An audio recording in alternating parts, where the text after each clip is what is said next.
Hey guys, what's up? FrozenBlossom here, aka Chris Up, and thanks so much for coming back to my channel. Today we're going to be doing the Tres Leche Cake, but instead of having no instructions, I'm going to have all the instructions. For this cake, we're going to be using all of the exact same ingredients that we used for the previous cake, except this time I have them laid out for you, so let's get started. For this cake, we're going to need 1.5 cups all-purpose flour, 1.5 cups of sugar, 6 egg whites, half a cup whole milk, 1/4 teaspoon ground cinnamon, 1 tablespoon baking powder, 3 egg yolks, and 2 teaspoons of vanilla extract. So, let's get started making the cake. We're going to start by whisking 1.5 cups of flour, 1 tablespoon of baking soda, and the ground cinnamon. And we're going to whisk all of those until it is nice and mixed into our dry batter. The dry batter. Okay, now that's done.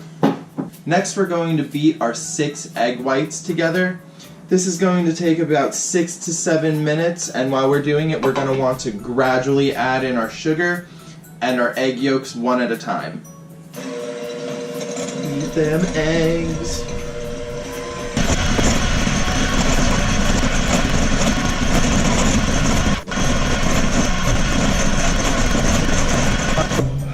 I think I messed up.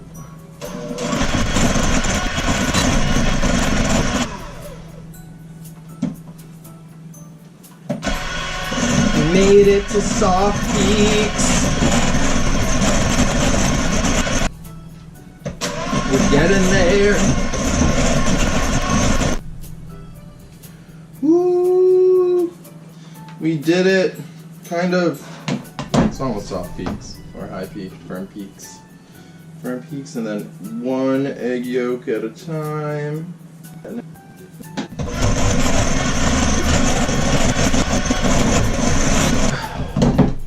Now that that's added, I almost feel like this is harder than everything else that I've done so far. So after that's added, we add in the 2 teaspoons of vanilla extract. Cake's starting to smell so good. It smells better than mine. And then after we add in the vanilla extract, we're supposed to add alternating the dry mixture and the whole milk by starting and ending with the dry mixture. So I'm going to do that in 3s for the dry mixture and 2 for the milk. So we're almost there.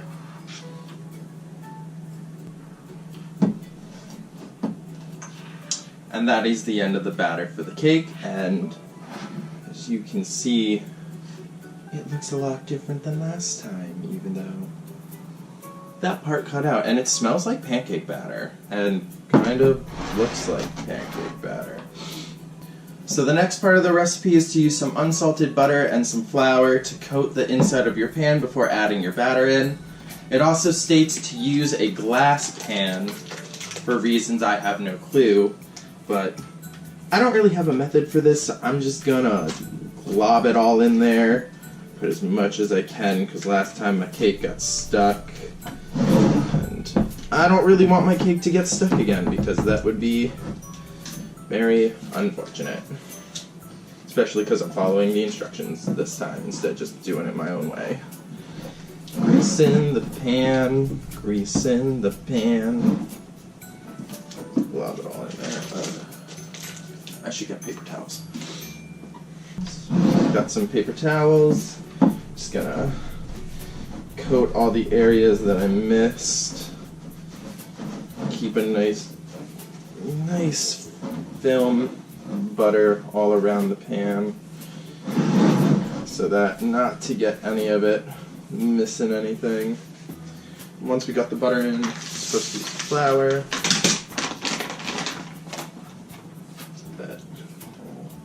I put a lot more than I think I was supposed to, but oh well. And this is how you make a huge mess in your apartment or home. Ooh, whoops. So then shake the excess out. Yes. Tap the excess out. Wow, that's a lot of extra flour. Oh well. And then once we have the flour and the butter in the pan, we just add all of our batter into here. Get a flat spatula and just get all that excess batter into it. Next, we're going to need to bake this for 25 minutes on 350 degrees, and then after that 25 minutes we need to lower the temperature to 325 degrees, and I believe cook it for another 20 minutes until it's done by touch with firmness. So I'm going to go preheat my oven so that this can go in, and we'll be back after the cake is done. So for this next part, you're going to need your 5 remaining ingredients, and this is going to be the soaking liquid that's going to go into the cake after the cake's done baking. So let's get started. So what you're going to need for this recipe is 1 cup heavy cream, 1 cup evaporated skim milk, 1 cup sweetened condensed milk, half a teaspoon of vanilla extract, and 1 tablespoon dark rum. So now that we have that out of the way, making the soaking liquid actually isn't that hard. All you really need to do is just mix all of your ingredients together in the same bowl. I'd suggest using a bowl that's slightly big since the condensed milk is very condensed and semi-hard to actually move and whisk, and because of that, a lot of your stuff is going to actually go flying out while you're whisking it, because as you can see, this stuff don't like to come out at all. Just come out.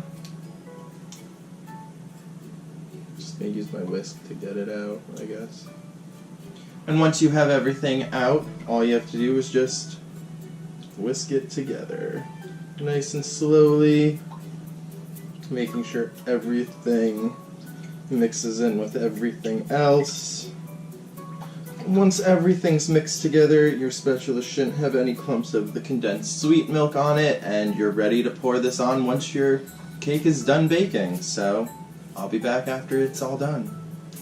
Hey guys, so we're back here with our cake, and just so you know how I got it to this stage, once it came out of the oven, it cooked for 25 minutes at 350 degrees, and then it cooked for 25 minutes at 325 degrees. After that, I felt on the top for touch to make sure that it was springy, took it out of the oven and let it set face side up for 15 minutes before inverting it, and it fell down on its bottom. So now we're going to go to the next part. The next part is that I'm going to actually be using a metal chopstick, and we need to poke holes on the bottom of it before adding the soaking liquid to it. So we're going to do that right now. Poke holes. Am I supposed to poke all the way through? I don't think so. Well, I am. I think it doesn't really matter.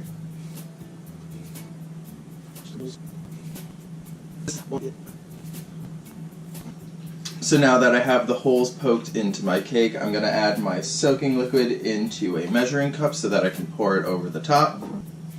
Take that soaking liquid.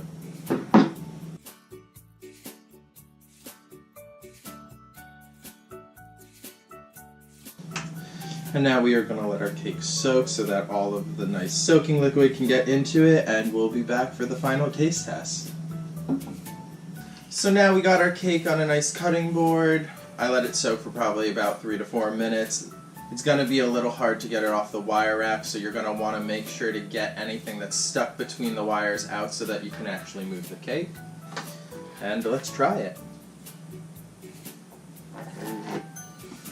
It feels firmer than the last cake, but it also feels softer. Just going to put that piece right down there. And we're gonna give it a bite. Don't do what I did in the last video. This is definitely the way to go. It's nice and moist, but it's also nice and firm. The texture is a lot softer than the other one. And yeah, I would say this is a success. If any of you guys make this recipe, put a picture of it down below, or put it on either of my social medias. Definitely the way to go. Thank you guys so much for tuning in. That was the Leches Rum Cake.